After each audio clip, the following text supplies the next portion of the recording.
Morning folks, welcome to a beautiful July Sunday morning in mid-Wales. Well, I say beautiful, it's been shitty weather. Thought I'd shoot a quick video just to talk about some additions I've put on the bike.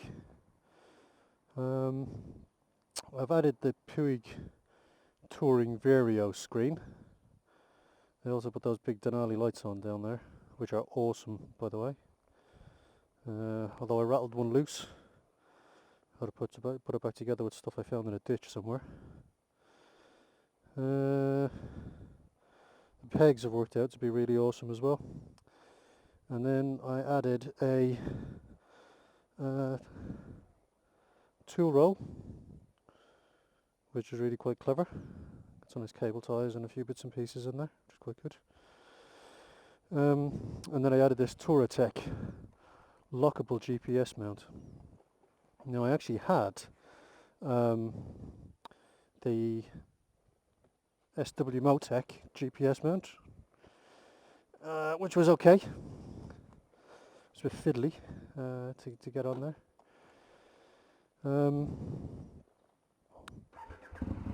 This thing, Jesus Christ, trying to put it together. What an absolute nightmare. You need to be a fucking octopus, really. Or have lots of tea and lots of patience, which I did eventually. You know, just having the whole 4 screws and spacers in place with a plate and then get a line to attach it. What a nightmare. And then attach a backing plate while there's 4 floating screws in there as well. And then I had to take the bar off, the actual the mount that sits behind the clocks as well. And that was a bit of a pain in the arse to get together. And one thing of note, if you're going to use the Touratech GPS mount with that bar on, they make it specifically for the 1190, the 1190R, and they say it fits the 1290, which it does. But when it's fitted, the handle for the screen is blocked, it's jammed basically. So you've got to hope you've got your screen in the right position, and that's where it's going to be. Otherwise you can do sod all about it later on. So I was quite annoyed with that. However, what I am quite happy about is actually its position now for the GPS, which is pretty cool. It's slightly raised, slightly flatter than where the GPS mount for the SW Motec was, which is quite good. And the locking mechanism is pretty good as well. I mean, yes, you would get it off with a crowbar or whatever, but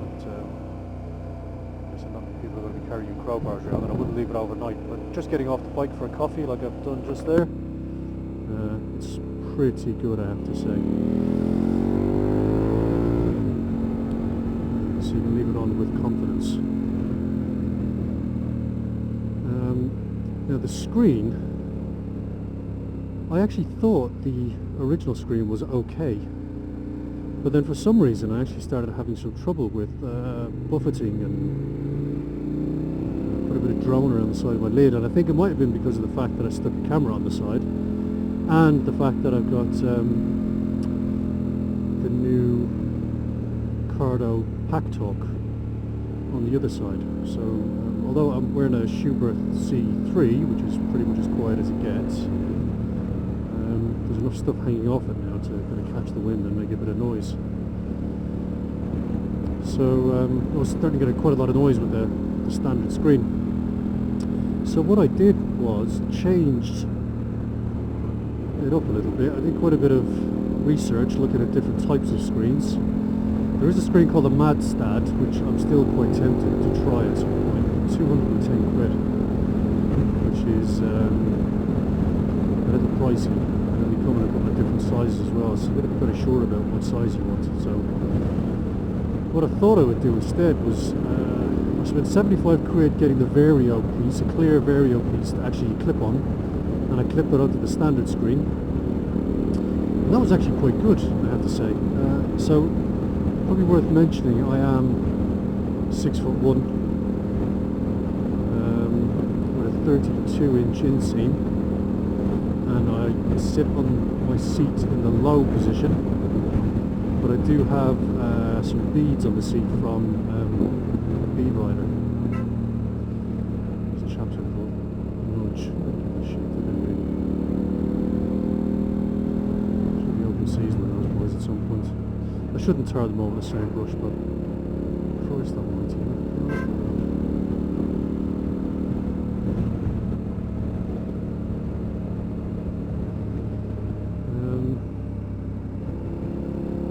It's the militant cyclists which really irritate me. They'll get me started now. They're just enjoying themselves. So, where was I? So that screen with the clip on it, right? So, the beads are interesting as well. They're from Bead Rider in the US. Originally made to keep your bum from getting sweaty. What I find is gives you multiple pressure points, allows you to move around, and means you don't sit in a puddle either, because the water runs off you down through the beads and away. So actually it's quite good, hot and cold weather, and all day comfortable for about 30 quid I think to get the rider saddle on. And I've put it on the last 3 bikes I've had, and I absolutely love it. It does get some funny looks and some questions, but all that is to say, even with those beads on, it's probably the equivalent of the standard seat, the ergo seat which I've got on this, in a high position. So a few meters of difference. So what I had to do with the clip-on was push it as close to the screen as I could. So this nearest joint was so this is kind of straight down, and then this bit was kind of flush with the screen. And actually it was quite good. I could ride along with my visor up, kind of 60 miles an hour, I think, which was pretty good. And then I decided I was going to try this screen too. So this will cost me about 75 quid. I wanted to get it in clear, but nowhere seemed to have it. So I had to get the light smoke screen, which, to be honest, I mean, I only put it on last night. To be honest, I'm taking a little bit of getting used to, and I imagine I'll be ignoring it pretty soon. It's not so dark that you can't see through it. My only kind of caution is, you know, at night. I've got to watch this bend. If you're ever up this way, on the way out of Llandovery towards Built, I've met trucks coming along in the middle of the road, and cars park here too. Came around there with my wife on the back of the bike one morning, and there was a cement mixer filling that whole road. And for some reason, just instinctively, I had tucked into that side where I was there. Glad I did. So I always want to watch.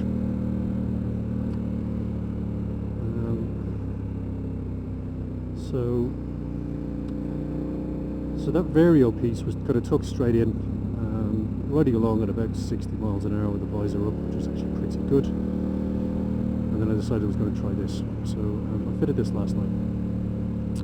And while I was doing it, I've had this Touratech locking mount sat there for a few months, and I thought, well, I might as well just get it done, seeing as the screen is off and I can kind of get to where I need to be. Jesus Christ, what a fucking nightmare. It just really drove me insane. So,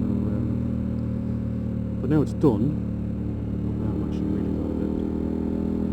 And this screen, as it's on now, I was on a bit of private road this morning, and I saw 110 miles an hour with my visor up. I was getting a little bit of kind of drafts of wind around the side of my eyes, but honestly, it really makes a difference. Really makes a difference. So let's get this. You don't really want to be riding around at 70 mile an hour on a motorway with your visor up, but you have to think what a fly would do hitting you in the eyeball at that speed, never mind a stray stone or something. But even now, I mean, I can leave my visor up 50 miles an hour, 60 miles an hour. can see straight over the top, and it's just chucking the air away from you. It's really, really nice. So for the sake of 75 quid, it's actually transformed the bike. I mean, I haven't got any of that drone around the side of my head. I'll close this just in case you can't hear me, because I haven't tested that yet, I don't know. But I haven't got any drone around the side of my head anymore. And the buffeting has just almost stopped. And it's quite breezy this morning, even though it's July. 16 degrees, it was very breezy this morning. Lots of rain. Even the rain I could ride with my visor up. So, if I was going to make a recommendation on what to put on there,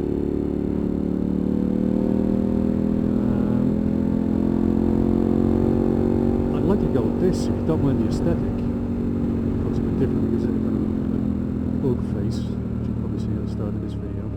It's a bit odd looking, maybe just get used to it.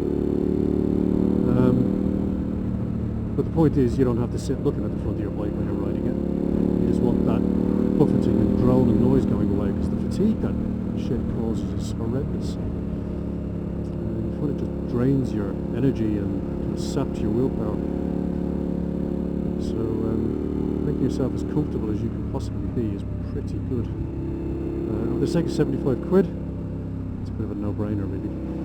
If you like the aesthetic of the original screen, which I actually quite like, I think it looks quite good, then by all means try the Vario, because I think that was probably did 80% of what this did.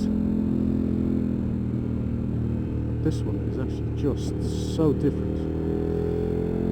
I had looked at other screens like the Calci and the Madstad. The Madstad looks really weird.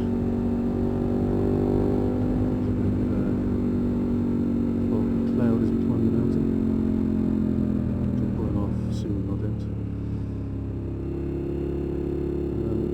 But I wasn't about to drop 200 quid on a gamble on a single screen. As it was, I dropped 150 quid on two of these. And I got the original screen and that Vario clip-on in a protective bag in the garage, which I may stick back on at some point. Just after I've ridden with this for a while, just to test it. These roads are awesome.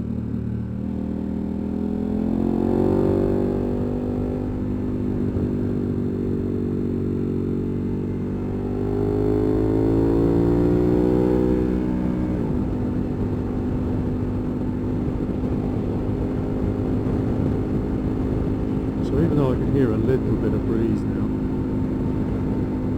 it's not shaking me about.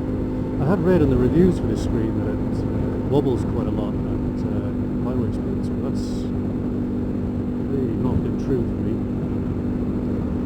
And I have to say, and I've got this stuck in street mode.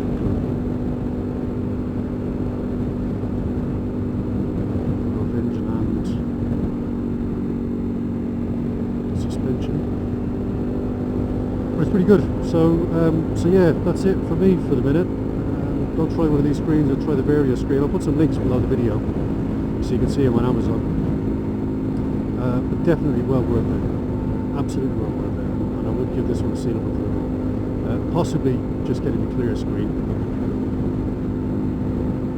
But this one does not like myself to say. Alright, until next time, take it easy.